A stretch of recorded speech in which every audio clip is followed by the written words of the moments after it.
Togolaises, Togolais, chères concitoyennes, chers concitoyens, je suis Essozamna Marguerite Nyakade, ancienne ministre des Armées du Togo. Je viens vers vous aujourd'hui avec respect pour la première fois en vidéo en tant que citoyenne togolaise.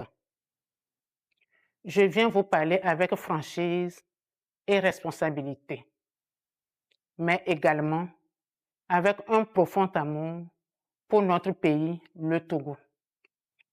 Je suis consciente que ma prise de position peut surprendre et déranger. Depuis la diffusion de mes tribunes, certains disent que je m'exprime par amertume ou par frustration. D'autres doutent de mes actions et pensent que je ne peux pas vouloir d'une sincère unité ou du changement. Je sais ce que cela peut représenter dans l'imaginaire collectif. À cela, je réponds, oui, j'ai des liens familiaux avec la famille Nyasingbe. Oui, mes enfants en sont issus. Cela est un fait.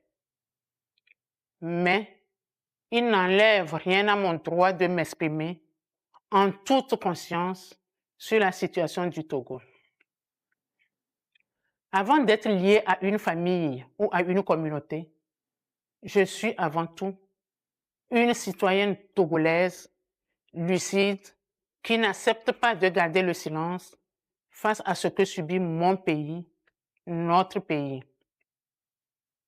Dites-moi, pourquoi devrais-je me taire au motif de mes origines ethniques, de mes liens familiaux ou parce que j'ai été ministre et sous prétexte d'avoir bénéficié du système? Non.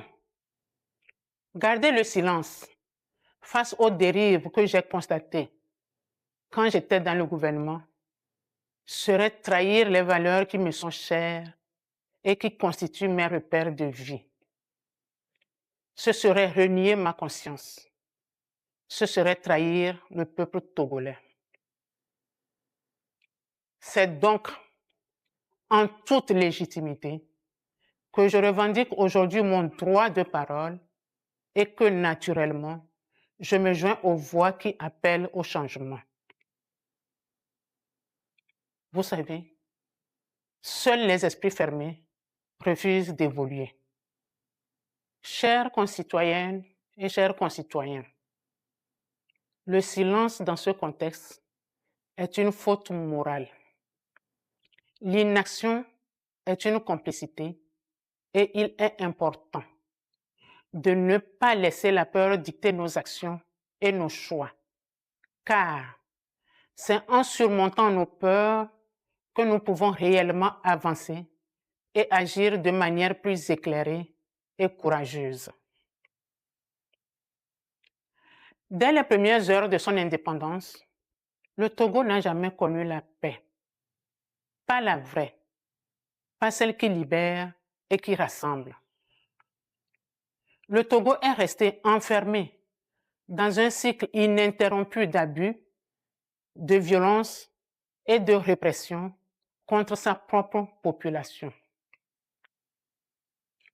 Des parents ont été tués pour leurs opinions, d'autres contraints à l'exil, laissant derrière eux des générations meurtries, des familles brisées et des enfants grandir dans la douleur.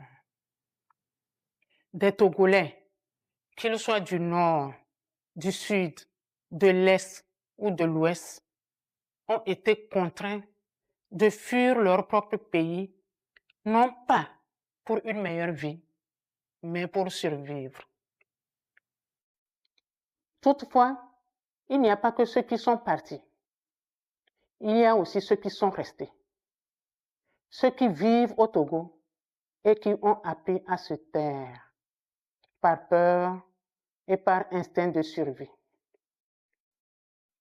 Des citoyens emprisonnés, privés de leurs droits les plus élémentaires et de leur dignité. Nous pensons à tous les Togolais, d'ici et d'ailleurs, qui portent en eux des blessures profondes, des douleurs anciennes et des colères légitimes. Il serait difficile d'imaginer toute cette souffrance parce qu'il faut la vivre pour la comprendre. Il est temps d'arrêter toutes ces souffrances, d'assumer les erreurs du passé et de faire du Togo un pays de repentance, un pays de justice, un pays de mémoire. Ce sera le prix de la guérison et le seul chemin vers un pays de pardon et vers une paix réelle. Nous devons aussi avoir en mémoire que le problème togolais n'est pas une région. Le problème n'est pas non plus un nom de famille, ni une communauté.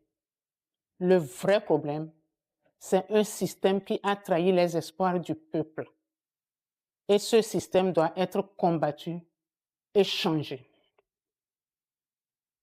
Chères concitoyennes, chers concitoyens, notre pays ne se construira pas dans la division, mais dans l'unité afin de faire du Togo une nation.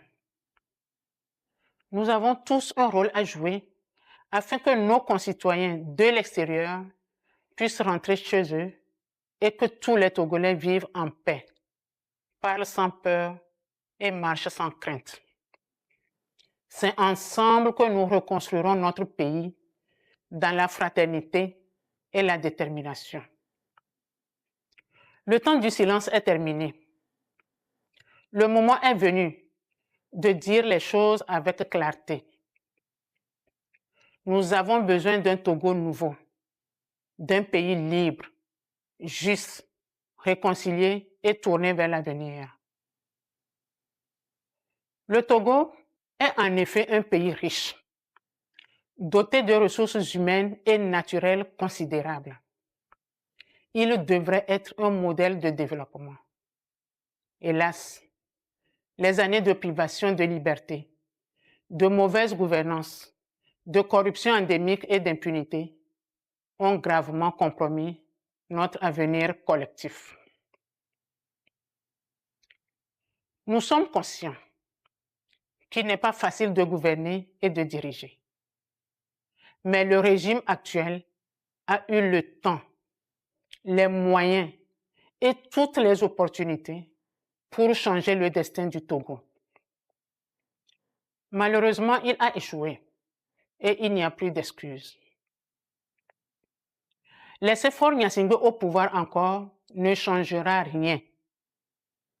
Il doit, d'une manière responsable, démissionner pour laisser la place à une transition apaisée, inclusive et nationale en vue de la reconstruction de notre pays.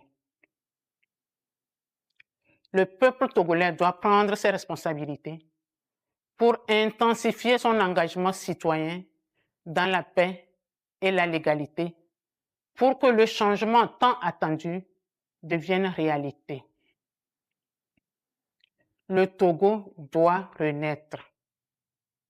C'est une réalité historique.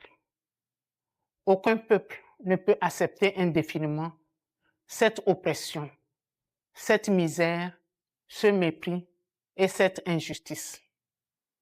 Je saisis l'occasion pour lancer un appel une fois de plus aux forces armées et aux forces de défense et de sécurité à se ranger aux côtés du peuple pour la libération et la reconstruction de notre pays, le Togo. Trop de sang a coulé sur la terre de nos aïeux. Il est temps de le laver. Mes chers compatriotes, ne laissons plus la peur dicter notre silence. Ne laissons plus la division nous empêcher de nous unir. Il est temps d'écrire une nouvelle page. Il est temps de reconstruire un pays où chaque Togolais aura sa place, sa voix et sa dignité. Chers compatriotes, l'histoire nous regarde. Nos enfants attendent et le Togo espère un seul peuple, une seule nation, un seul avenir, le nôtre. Je vous remercie.